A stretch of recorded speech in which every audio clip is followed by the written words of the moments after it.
Então, nós vamos pedir ao nosso irmão Eliseu que faça a nossa oração de início. Pode ser, Eliseu? Pode.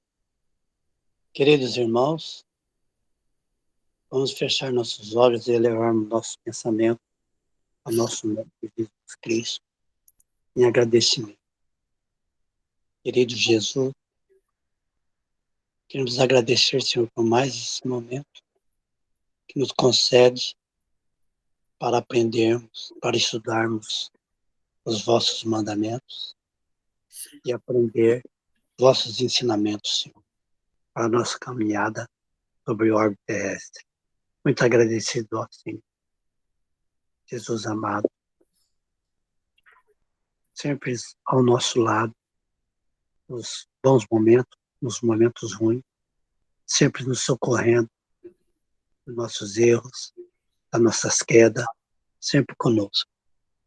Jesus querido, queremos rogar a Ti, ó Mestre, o socorro aos necessitados, aos enfermos, às famílias que estão carentes, às situações de desespero, às pessoas que não têm mais esperança no coração, que a Sua luz, que o Seu amor e a Sua misericórdia preencha todos os lares que estejam nessa situação, Senhor. E a todos os seres que estiverem em desespero na rua, que a Sua companhia, que o Seu amor sempre esteja ao lado deles, e eles sintam a Sua presença. Queremos agradecer, Senhor, por mais essa noite, e que ilumine nossa mente, ó Pai, e Mestre querido, para que nós possamos entender a mensagem e aprender tudo o que pudermos para sermos dignos de ser chamado Filho de Deus e Irmão de Jesus. Fique conosco, Senhor, abençoe nossos lares, os lares de todos os nossos amigos, parentes, irmãos. Que assim seja. Graças a Deus. Que assim seja, graças a Deus. Graças a Deus. Boa noite. Então, Boa noite. seja bem-vindo, boa noite, Jonatas. Boa noite, irmão. Boa noite aos demais. Boa noite. Então, hoje nós vamos estudar a Gênese, mas sempre antes tem o nosso estudo do Evangelho. Nós já, sempre na sequência, nós já estamos no capítulo 19, olha que beleza. A fé transporta montanhas. Então, são esses textos aqui, né? O poder da fé, a fé religiosa, vários deles. E nós vamos ler o poder da fé hoje. Então, essa aqui é uma passagem de Jesus muito interessante, que, aliás, ontem nós falamos sobre esse jovem. Vamos lá. Quando ele veio ao encontro do povo,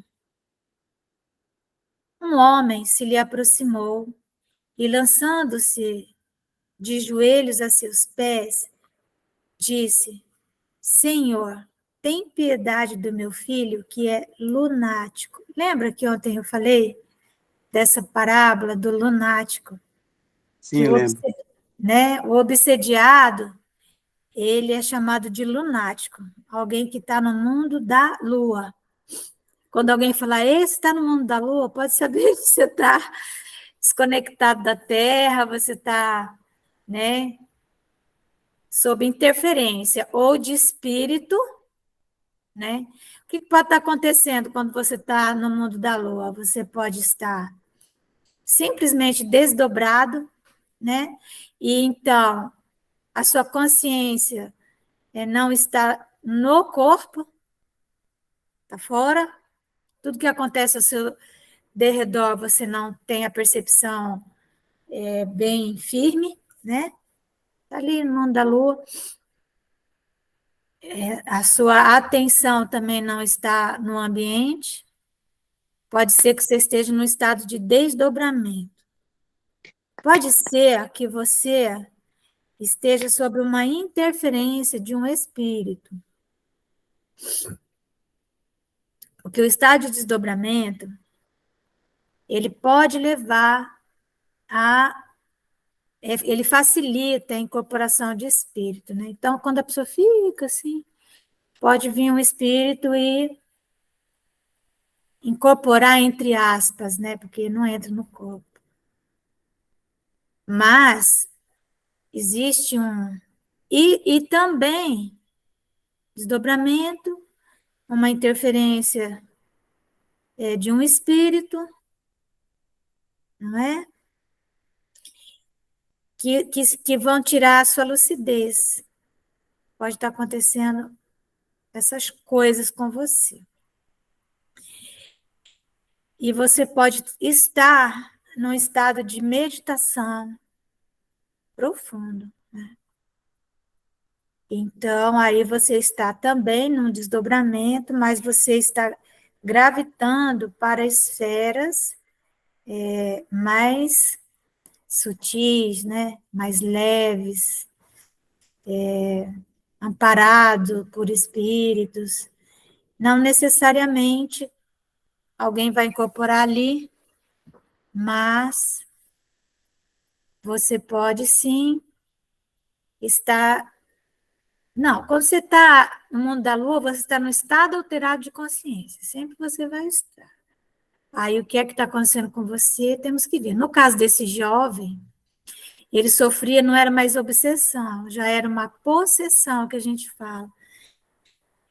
Esse termo possessão, ele é muito forte, mas é para significar uma obsessão tão grave que a pessoa perde completamente o controle das funções dela, inclusive o sistema nervoso autônomo dela fica sob o comando de um espírito. Então, ele pode ter convulsões. E aí, cair, bater cabeça, cair no fogo, cair na água, e depois ele acorda, não lembra de nada. A medicina chama de epilepsia. Oi, Ivone.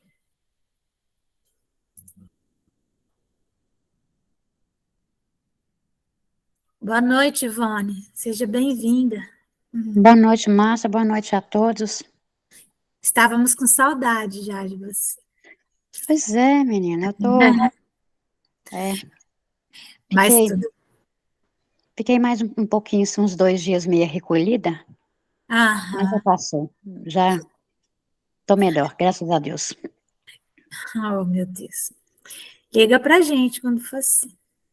Nós Ah, estamos falando aqui porque ontem nós falamos sobre a mediunidade e aí nós falamos sobre a influência da Lua, né, na mediunidade. Então, o magnetismo lunar, ele é absolutamente, vamos dizer assim, ele compõe, né, esse processo mediúnico. É o magnetismo da Lua. Ele abre a antena da glândula pineal. Tanto que uma pessoa que tá mediunizada, seja em estado de desdobramento, então aí não tem espírito nenhum, ela está desdobrada, então ela está no mundo da lua, né? Que os antigos falam. E isso é aquela crença popular, né? E que é perfeita, né? O que o povo fala, né? Tem muita verdade, né? Então, você pode estar, então, em desdobramento, simplesmente porque você entrou naquele processo que a gente estudou, né? Descenso eletrofisiológico do cérebro, um pulso mediúnico que nós temos a cada hora e meia. Cada hora e meia nós temos um pulso mediúnico. E você pode, então, estar num pulso mediúnico, assim, meio que no mundo da lua. Nesse momento, você desdobra e você pode ocorrer uma interferência espiritual. Então, a cada hora e meia, nós podemos sofrer uma interferência espiritual. Mas a pessoa pode estar no mundo da lua simplesmente sem haver interferência espiritual. Mas né? Ela está mediunizada. Uma mediunidade ali, vamos dizer assim, anímica dela mesma. Ela pode estar nesse estado de desdobramento porque ela está fazendo uma oração, porque ela está em meditação. E então ela vai gravitar, a consciência dela gravita para esferas mais nobres, mais sublimes. Então, ela não fica no mundo objetivo, a consciência, de uma forma muito efetiva. Pode ser um estado de prece. E pode acontecer de já ter mesmo um espírito ali incorporado. Então, nós estamos começando a ler esse texto aqui, porque ontem nós falamos do mundo da lua, que o obsediado é um lunático, né? E isso está no Evangelho de Jesus. Então, poder da fé. Quando ele veio ao encontro do povo, um homem se lhe aproximou e, lançando-se de joelhos a seus pés, disse: Senhor, tem piedade do meu filho, que é lunático, né? E sofre muito, pois cai muitas vezes no fogo e muitas vezes na água. Apresentei-o aos teus discípulos, mas eles não o puderam curar. Jesus respondeu dizendo: Ó raça incrédula e depravada, até quando estarei convosco? Até quando vos sofrerei? Aqui ele já estava falando, raça incrédula e depravada, ele já estava falando da ausência de fé, né? E é uma ausência de fé aqui voluntária, porque a incredulidade, ela pode também se tornar uma punição para a pessoa que, podendo fortalecer a própria fé, não fortaleceu. E então Jesus fala assim, aí sempre que eu vejo isso aqui, eu acho muito interessante, porque eu lembro de nós, mãe, né? Quando a gente fala para os filhos assim, até quando você acha que eu vou estar aqui à sua disposição, né? Dia que eu morrer, vocês vão ver, né? Então, de certa maneira, evidentemente, guardadas as proporções, Jesus está falando, até quando vocês acham que eu vou estar aqui cuidando de todo mundo que fica doente, sendo que vocês já poderiam estar fazendo isso, não é? E até quando vos sofrerei, né? Significa, até quando eu vou trazer sobre mim as vossas responsabilidades? Essas responsabilidades são de vocês, não é? E vocês estão trazendo elas sobre mim, né? Então, aí ele falou, tá bom, trazei meu menino, né? Aí levaram o menino, e tendo Jesus ameaçado o demônio, então veja que havia um espírito, porque demônio era o nome que eles davam para o espírito, é daimon, né?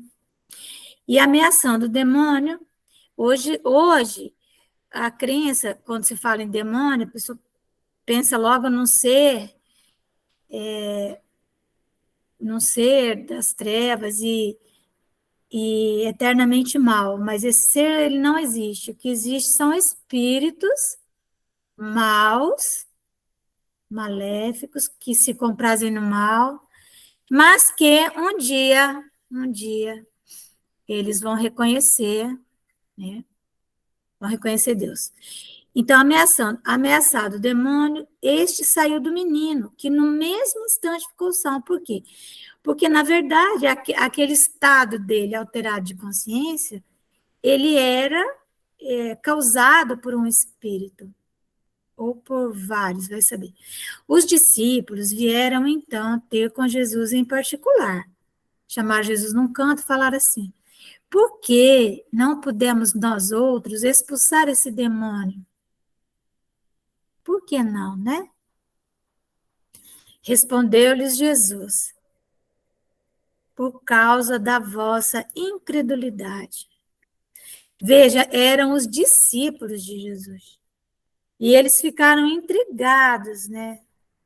Como que Jesus conseguiu e eles não? Estavam se comparando aí com Jesus. Né? Aí Jesus fala assim, pois em verdade vos digo, se tivesseis a fé do tamanho de um grão de mostarda, diríeis a esta montanha, transporta-te daí para ali, e ela se transportaria, e nada vos seria impossível. Gente, quem já viu um grão de mostarda? Ele deixa eu pegar aqui, ó. Esse aqui é meu dedo, esse aqui é um lápis, eu vou fazer um pontinho aqui. É isso, que é um grão de mostarda. É uma semente, talvez é minúscula. A árvore é grande, né? Mas ela é minúscula. Então, se a pessoa tivesse preocupado com a própria fé, minimamente, ela teria autoridade moral para expulsar esse tipo de demônio, né? Então, vamos ver o que os espíritos falam. No sentido próprio, é certo que a confiança nas suas próprias forças torna o homem capaz de executar coisas materiais que não consegue fazer quem duvida de si.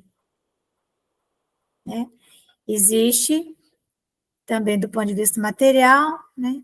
Se a pessoa duvida dela mesma, ela realmente não vai conseguir fazer as coisas. Aqui, porém, unicamente no sentido moral se devem entender essas palavras. As montanhas que a fé desloca são as dificuldades, as resistências, a má vontade. Em suma, né? Com que se depara da parte dos homens, ainda quanto se trate das melhores coisas. Então, quando nós temos fé em um projeto, por exemplo, e nós fazemos os planejamentos e temos objetivos nobres e tal, então, enfrentaremos desafios, enfrentaremos dificuldades, enfrentaremos resistências, enfrentaremos a má vontade. É nós que estamos nessa obra, né, do ICEAL há mais de 35 anos. Então, nós sabemos exatamente o que é isso, né? As dificuldades que nós encontramos pela frente. Mas a fé no objetivo nobre que temos,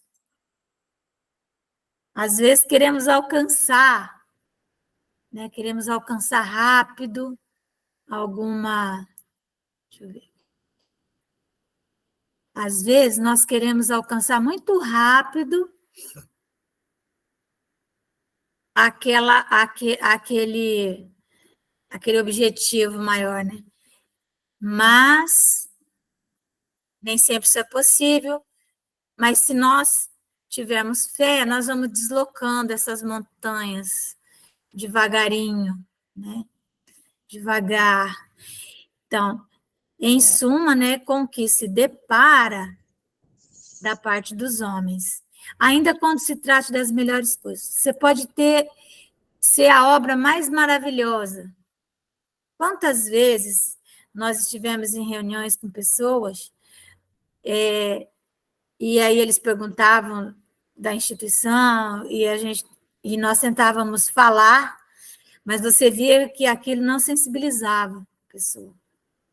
Por mais que realmente uma obra do bem, uma obra de Jesus, mas tem pessoas que não estão sensíveis. E aí, né? Às vezes são pessoas que não estão sensíveis, estão em ponto-chave, elas têm o poder da caneta, poder da decisão. E aí, como que você transpõe essa montanha? Desistindo? Às vezes temos que recuar, né? Às vezes temos que recuar, esperar o cenário mudar, a maré virar, Mas o que nos faz, às vezes, recuar 2 passos para depois avançar, se não a fé? Porque a fé é uma capacidade que nós vamos desenvolvendo de enxergar mais à frente. Então, muitas vezes,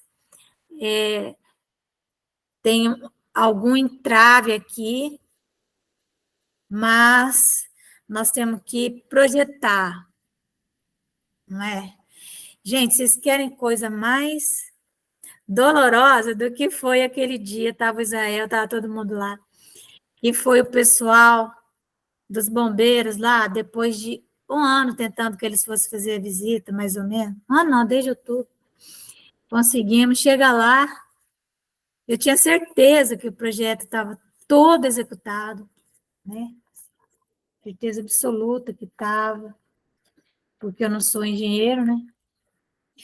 E aí ele foi olhando, estava tudo maravilhoso. Quando chegou na última planta, era uma planta do para-raios. Aí ele falou assim, e o para-raio? Cadê o para-raio? Eu falei, qual para-raio? O para-raio que nós temos aqui na caixa d'água. Eu pensei que era isso. Simplesmente, aquela planta do para-raio, ela era a última, ela não tinha sido entregue para quem executou o projeto ali de incêndio. E aí eles falaram, ó, tem que executar o projeto para-raio. E é um projeto muito caro. E aí eu fiquei olhando assim para eles, eu não tinha o que falar, porque eles estavam certos, não podiam dar realmente a certificação. E aí, arrumar dinheiro onde? E aí, o tempo que nós já não temos mais, né? Então, numa hora dessa, é uma montanha que aparece na tua frente. Você estava correndo a 1000 por hora, de repente, aquela montanha, você tem que frear. Às vezes, você até bate, se quebra tudo. Então, nessa hora, eu já aprendi como é que acontece, sabe? É uma coisa que ficou fora do controle, é a hora de entregar para Deus, né? E procurar rapidamente a solução. Rápido, tem que ser rápido. Aí eu fui correr atrás da solução, né? O mais rápido possível. Mas por quê? Porque a gente tem que enxergar à frente.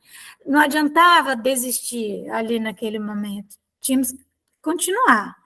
Né? Dinheiro a gente vai atrás, vai achar.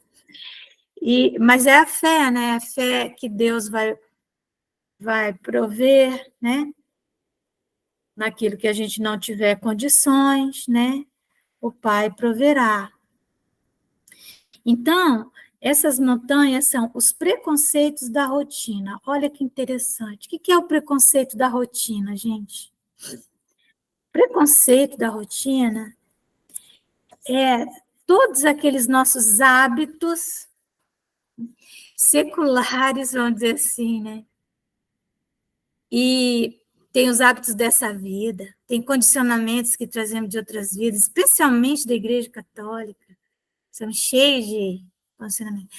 Mas eu vou dar um exemplo de um preconceito da rotina, que ele tira a nossa capacidade de raciocinar, porque a fé, ela está na razão, né? Ela está ali, ela está localizada na nossa mente, e na nossa mente racional. A fé está ali, é a capacidade de enxergar à frente. Por isso que quanto mais nós planejarmos, quanto mais nós tivermos formatando a nossa mente com conhecimento, com a certeza da presença de Deus na nossa vida, mas uma certeza baseada num raciocínio lógico, né? Então, aí mais nós conseguimos enxergar à frente. O preconceito da rotina é quando você já fez tanto uma coisa de um jeito que você não acredita que possa ser feito de outro jeito. Então, tem uma historinha interessante de um prato que era um peixe assado, ele era feito de um jeito todo diferente lá, e então era cortada o rabo do peixe e a cabeça do peixe, era cortado, tirava, levava fora, e assava o peixe de um jeito diferente lá. E isso era passado de geração a geração. Até que uma pessoa chegou e perguntou assim, por que que tem que cortar o rabo do peixe e a cabeça do peixe? Aí, a pessoa falou assim, porque sempre foi assim. É assim, a receita é assim. Aí a pessoa não se conformou. E aí ela foi pesquisar a história daquela receita. E simplesmente, o que acontecia? O peixe, ele era assado inicialmente inteiro, a cabeça com o rabo.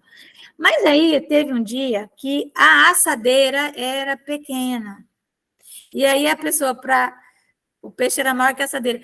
Para o peixe caber na assadeira, ela cortou a cabeça do peixe, o rabo e colocou. E aí quem viu aquilo achou que tinha sempre que cortar a cabeça e o rabo, e aquilo foi passando. Então, os preconceitos da rotina, nós temos inúmeros. A gente já vem com uma coisa pronta. Não, isso não vai dar certo, porque nunca deu certo, porque não é assim, porque não é assim. Então, a fé, né? Quer ver? Ela é barrada por esse preconceito. A pessoa fala assim, vamos imaginar lá atrás também a situação que estava o peixe maior do que a assadeira. Sempre foi o peixe inteiro. É o inverso da situação. Aí a pessoa fala assim, não vai dar para fazer a receita, porque não cabe o peixe na assadeira. Aí provavelmente alguém com visão de futuro falou assim, gente, vamos fazer o seguinte, vamos cortar a cabeça e o rabo, porque a melhor parte aqui, né, se bem que a minha mãe, Benedita Pini, dizia que a melhor parte era a cabeça do peixe. Eu nunca comi essas coisas. Então, mas aí, então, veja, alguém falou assim, olha, vamos cortar a cabeça e o rabo. Alguém pulou o condicionamento. E aí virou outro condicionamento. Mas por quê? Porque ele teve visão. E a visão dele foi tão interessante que pegou, né? Pegou. Então, a fé, essa capacidade de enxergar, de procurar saídas, né? E de se perguntar por que sempre foi assim, né? De onde vocês tiraram isso, né? Quem falou? Onde que está escrito? Eu gosto muito quando um palestrante, seja quem for, vem e traz toda a fonte de onde ele tirou aquilo, né? Então, vamos lá. O interesse material é outra montanha. Se a pessoa tem um interesse material em alguma coisa, você pode chegar com o melhor dos propósitos, mas vai contrariar o interesse. E como é que você vai transpor o interesse material de alguém? Né? O egoísmo. Pode ser também o seu próprio interesse material. Às vezes, a pessoa chega para o espiritismo movido por algum problema, alguma coisa, uma doença. Alguém na família dele se curou, ele ficou grato. E aí vai para o espiritismo. Né? Tem muito disso. E aí, chega na doutrina, pensando que vai ser sempre objeto de benesses da espiritualidade. Mas, qual não é a sua surpresa? Quando ele descobre que ele vai precisar abrir mão de muitos interesses pessoais, materiais, né? Às vezes não é nem abrir mão assim, de recurso material, mas às vezes abrir mão do seu tempo que ele poderia estar usando para, né, ganhar dinheiro. Quantas pessoas não conseguem se aposentar? E são ricas. Não conseguem. E aí dá mil justificativa, mas é um interesse material, puramente. Então, o interesse material, ele fragiliza a fé. Por quê? Porque a pessoa fala, não, mas se eu parar agora, vai acontecer isso, aquilo outro, eu preciso deixar herança para meus filhos, tal. justificativas, que são verdadeiros sofismas, né? Elas não se sustentam. Outra montanha, né? A cegueira do fanatismo. Então, a pessoa é fanática. Tem ideologias que levam ao fanatismo. Então, não tem como transpor isso. Isso fragiliza a fé. O fanático, ele não consegue enxergar nada além daquilo. Então, a fé dele fica fraca. E as pessoas que vão se relacionar com ele se transformam num grande problema, às vezes. Porque, às vezes, você tem algum objetivo nobre, você se depara com um fanático, e aí você não consegue avançar. As paixões orgulhosas. Paixão, ela é sempre boa. A paixão em si, né? Porque ela denota uma energia de sobrevivência. Nós temos que ser eternos apaixonados pelas nossas ideias, pelos nossos ideais, porque quando somos apaixonados, nós lutamos por aquilo, né? O problema é a paixão orgulhosa, aquela que decorre do seu domínio sobre as pessoas. O orgulho está relacionado com o poder. Muitas pessoas são apaixonadas por coisas e elas não permitem que ninguém se aproxime daquilo que elas fazem. E aí o trabalho nunca fica como poderia se fosse feito por mais pessoas, né? Por uma equipe qualificada. Então, paixão orgulhosa, né? A pessoa tem um orgulho ali, só eu sou capaz, só eu que sei, né? Então, tudo isso são outras tantas montanhas que barram o caminho a quem trabalha pelo progresso da humanidade. Gente, quantas vezes, né, nós nos defrontamos com pessoas assim, igual eu estava falando no começo, né? Elas estão por toda parte. Onde quer que a gente vá, vai ter um lá, entravando o progresso, né? Quem dirige a instituição, assim, sabe que às vezes tu chega no local e aí você tem que ficar desviando de tal, tem que ter 1000 jeitinhos, não é? O pior de tudo é quando nós encontramos essas montanhas dentro do ambiente religioso, né, nosso, porque é onde não poderia ter, né, porque a religião, ela está numa dimensão diferente, é a dimensão onde não existe o medo,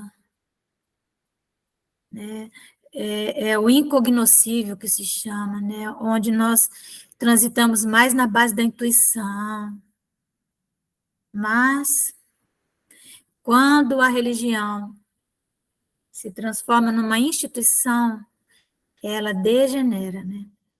Nós falamos sobre isso quando nós estudamos a mediunidade, acho que é o item 334 da segunda parte do Livro dos Médiuns, Sociedades Espíritas. Quando Kardec começa a nos dar orientações a respeito dos centros espíritas que iriam se formar a partir dele, né? E ele já está preocupado com isso. A gente vê na fala dele. Né? Então, a fé robusta, fé verdadeira, ela dá perseverança, a energia e os recursos que fazem se vençam os obstáculos, assim nas pequenas coisas que nas grandes. Então, a fé forte, ela confere essa perseverança. Perseverar significa manter mais seriedade naquilo que você está fazendo. O pessoal pensa que perseverança é você ficar repetindo a coisa 200 mil vezes. Não é isso. Perseveros, né? Mais sério. É isso que significa. Per significa mais. Por isso que perdoar significa doar mais. Então, perseverança é você se tornar mais sério, mais contrito. Essa seriedade não é você se tornar uma pessoa cheia de cinza, não é isso, né? Com aquela tez, né? Isso aí é uma aparência de contrição, mas não é. A perseverança é você ter seriedade naquilo que você está fazendo, é a perseverança que dá disciplina. Então, assim nas pequenas coisas que nas grandes. Da fé vacilante resultam a incerteza, a hesitação, a dúvida, né? Lembra que nós falamos sobre a dúvida? Acho que foi ontem, anteontem. A dúvida é um estado de loucura. Por isso Jesus fala, seja o seu falar sim, sim, não, não. O mais procede do maligno. Então, tomada a decisão, né, feita a análise, a tua fé te projetou no futuro, você conseguiu enxergar, você vai. Você não pode ser hesitante. Não, tem certeza. Depois você vai lá, quebra a cara. Mas tem importância.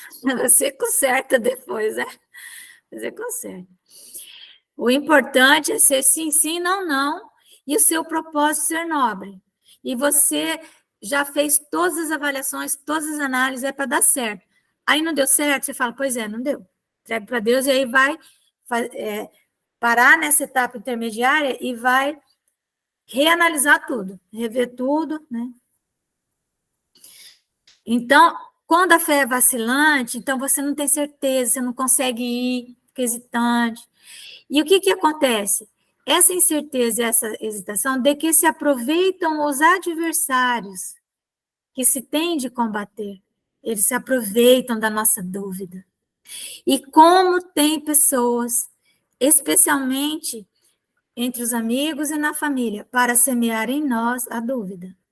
E eles chegam, mas você vai mesmo entrar nesse projeto? Mas você não está vendo que você vai perder seu final de semana? Você vai perder dinheiro com isso? Nós podemos perder dinheiro, né? O interesse material, aí vem. Né?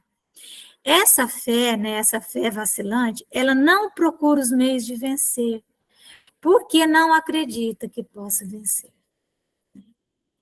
Não acredita em Deus, não acredita no propósito que ela fez, né? No seu próprio ideal de nobreza. Tá bom?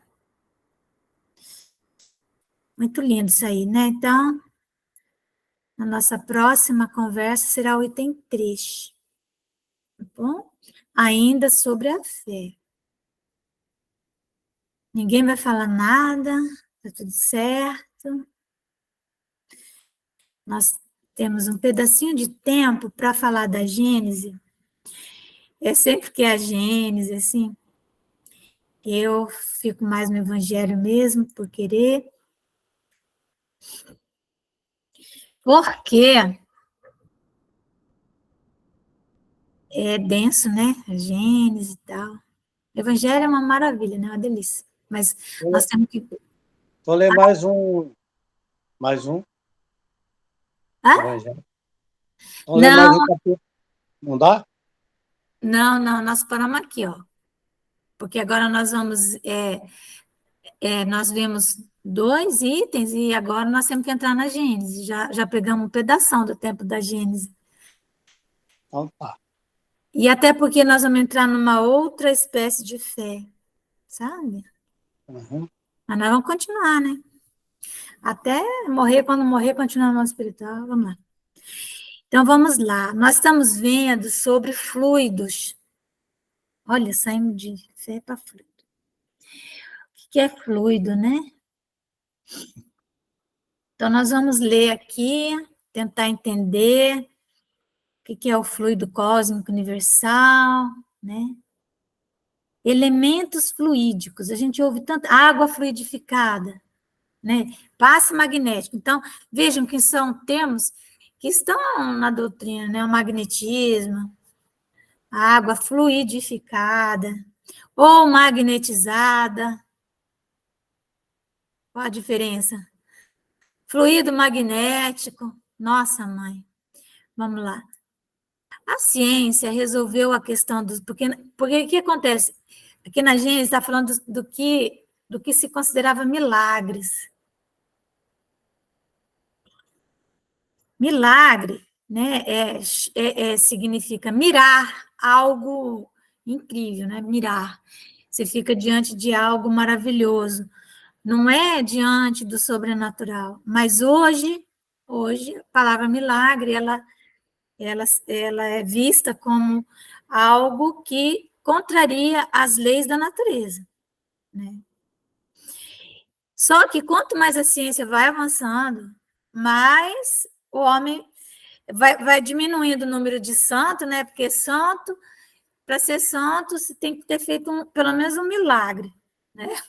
E é por isso que tem cada vez menos santo, porque a ciência vai desvendando aquilo que parecia ser milagre. Um deles é a ação dos fluidos sobre a matéria, né? Que cura. Quantas curas com a imposição de mão, mas a ciência espírita já explica.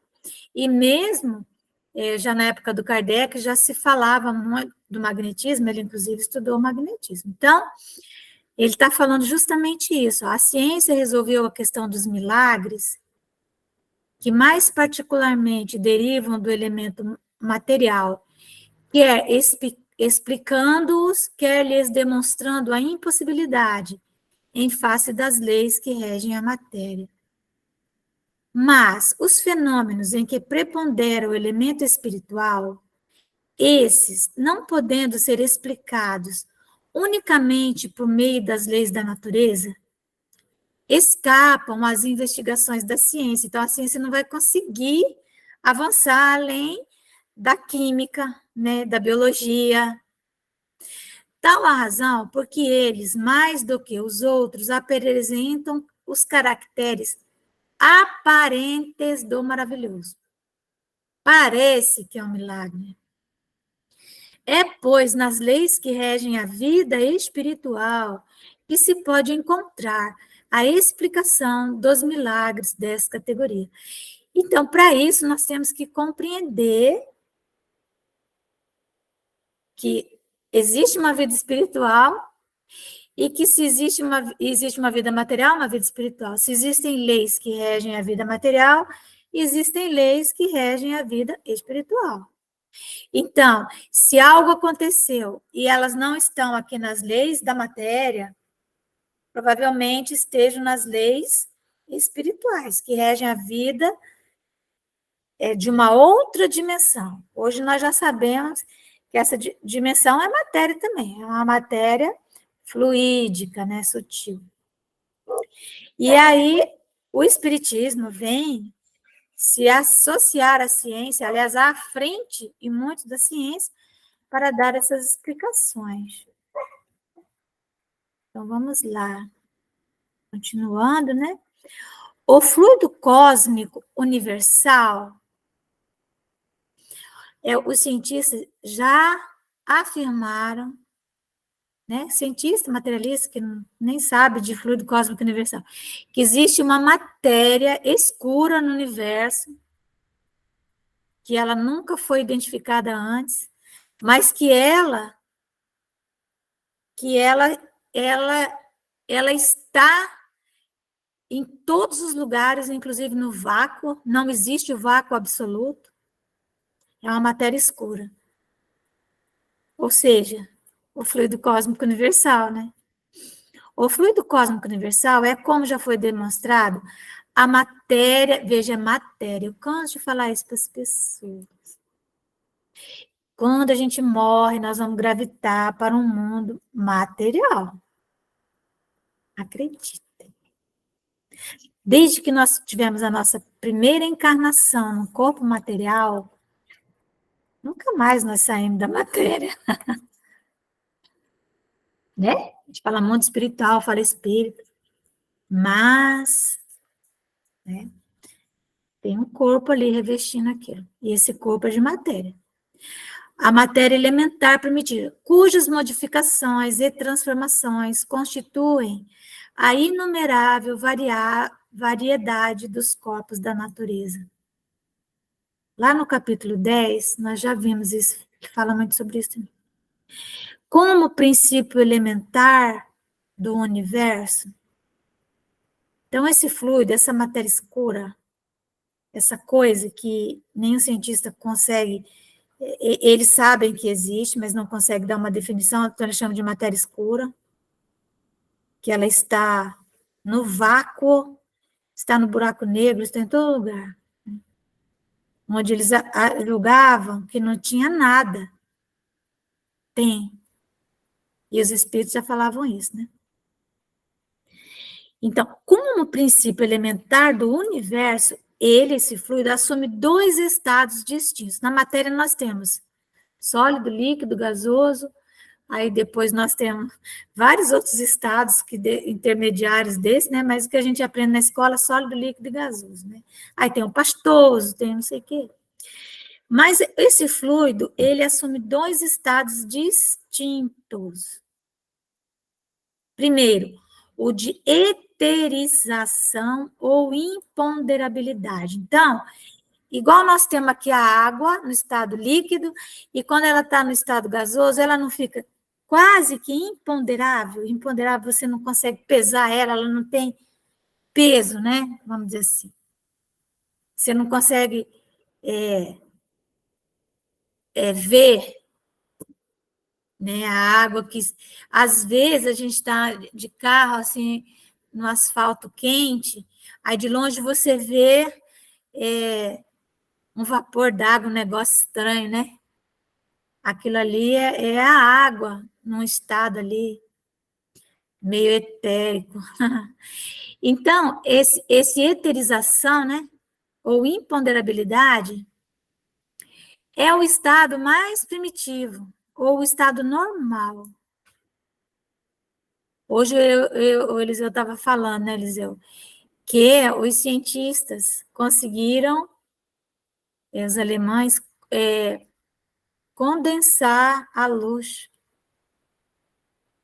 A luz são os fótons, né, que eles conseguem. É o estado mais... Vamos dizer, os fótons são ondas, né, as ondas luminosas, no seu estado mais imponderável são os fótons. E eles conseguiram condensar isso e transformar no superfóton. Olha que coisa. Então, esse estado primitivo, ele é imponderável. Já o de materialização ou de ponderabilidade, que é, de certa maneira, consecutivo àquele, né? Albert Einstein, ele fala o seguinte, né? Que a energia é igual à massa vezes a velocidade da luz ao quadrado. Né?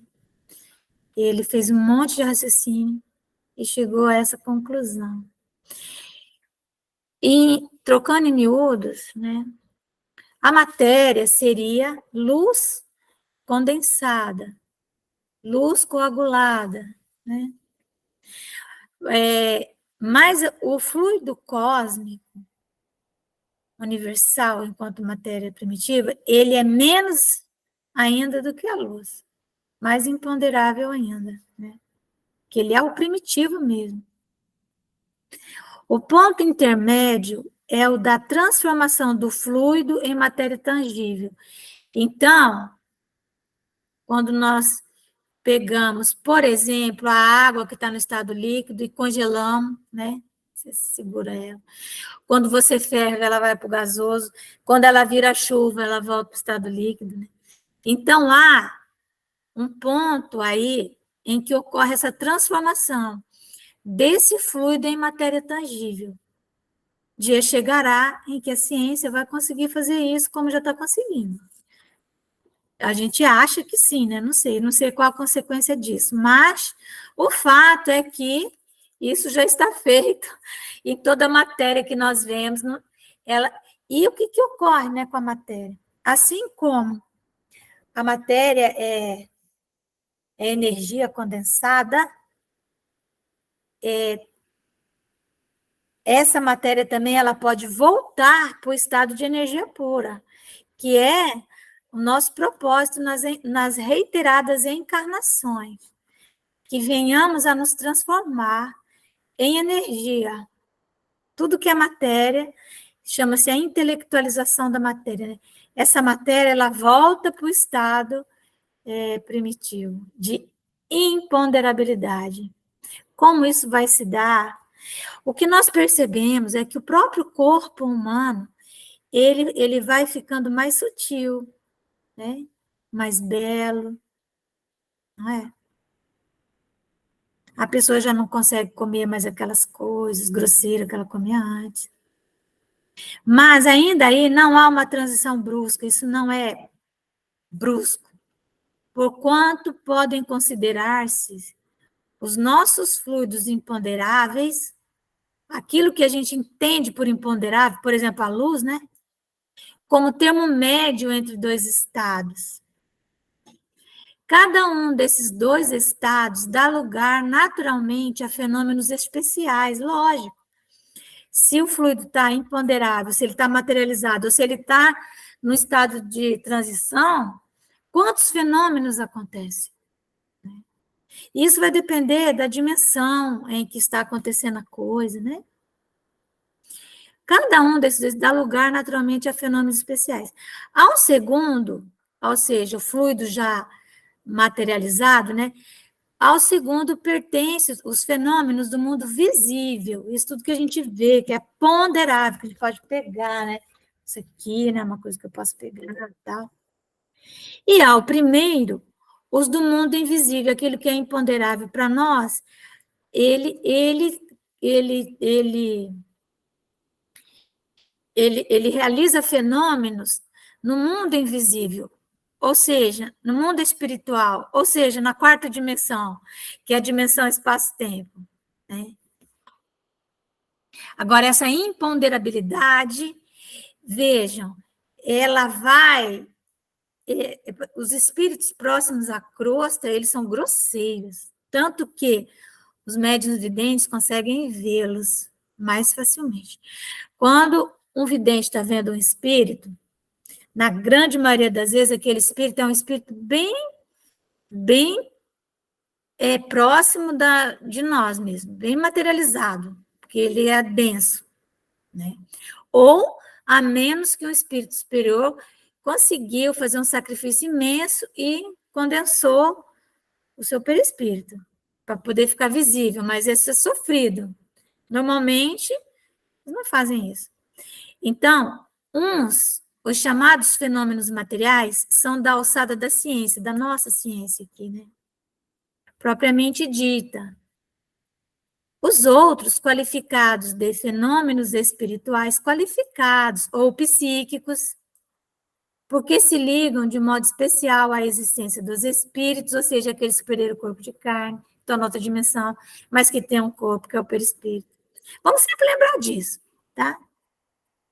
Senão nós vamos parecer que somos espíritas, mas no final das contas, morre alguém e tal, e a gente não consegue visualizar essa pessoa num mundo cheio de coisas, cheio de trabalho, cheio de casa, de planta, de animais. A gente não vai conseguir visualizar isso, a gente vai continuar com aquela ideia completamente sem nenhuma forma, né, que vem da Igreja Católica. Então, os fenômenos psíquicos se ligam de modo especial à existência dos espíritos e, portanto, cabem nas atribuições do espiritismo, a ciência espírita. Como, porém, a vida espiritual e a vida corporal se acham incessantemente em contato, aliás, ontem no grupo de Belo Horizonte, o tema era esse, né? Cuidar do corpo e do espírito. Se acham incessantemente em contato, os fenômenos das duas categorias muitas vezes se produzem simultaneamente. Então, aqui é que entra a mediunidade, né? Enquanto não compreendemos a mediunidade do ponto de vista fenomênico, né? fenomenologia orgânica e psíquica, né? O corpo e a mente, o corpo e o psiquismo, o corpo e o espírito, nós vamos ficar sem entender. Doenças, dores, problemas. No estado de encarnação, o homem somente pode perceber os fenômenos psíquicos que se prendem à vida corpórea. Os do domínio espiritual escapam aos sentidos materiais e só podem ser percebidos no estado de espírito. Bom? Então, nós vamos parar por aqui, porque, sim, porque já foi o nosso tempo. E nós já temos muito material aí para meditar, né? Ficar pensando, gente. Ninguém precisa compreender tudo isso de cara, não. A gente só precisa saber que existe, que as coisas são mais complexas do que à primeira vista pode parecer, e ao mesmo tempo são simples, né? Não é isso? Alguma questão? Alguém quer falar alguma coisinha?